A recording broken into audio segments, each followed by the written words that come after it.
veramente stavo pensando che, non lo so, una sensazione che è come se non ci fosse più il lockdown di una volta.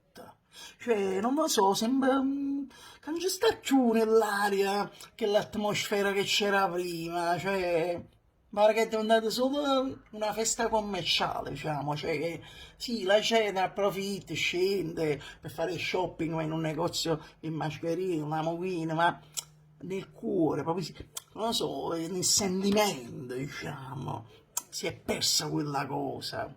Non so perché. Forse sono le nuove generazioni che non ci credono più. Non lo so, pare che come se non pensano a di cose.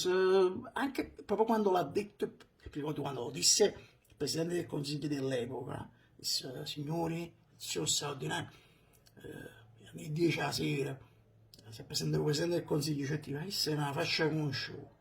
Pensava che fosse andato proprio una famiglia. Comunque questo disse, signori, ci sarà il lockdown, zona rossa. Ma me, la mamma proprio in corpo, ci abbasciamo tutto mussi. Mo quando l'ha detto, cioè questi qua mo, i ragazzi adesso appena l'ha detto la zona rossa, c'è il lockdown, e vogliono dice, sì, non mi preoccupa. Che conto all'attenta, cioè questo Presidente del Consiglio ha detto, suo figlio, vabbè, ha detto, che stai dicendo? Voglio, no, no, no, certo, sì, sì, non ti preoccupa.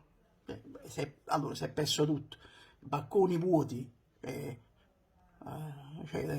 la gente esce fuori il balcone solo per spandere i panni.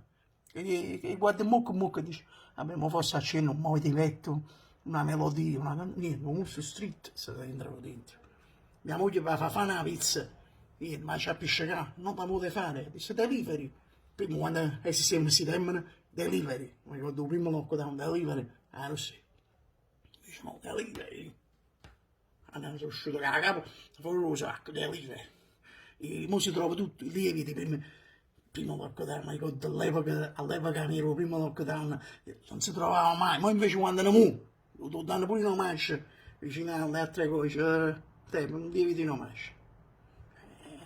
No, vabbè, ma si è perso, no, si è perso proprio tutto, cioè se chiami a uno, prima mi ricordo che, dove stai? Ah, c'è stiamo tutto quanto a casa, ma no, sono andato a un appuntamento.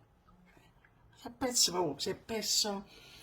Adesso sembra che si sono inaridite questi giovani che non hanno più le cose di una volta, cioè, boh, in videochiamata, chiama uno, un videochiamata, non ti rispondono più.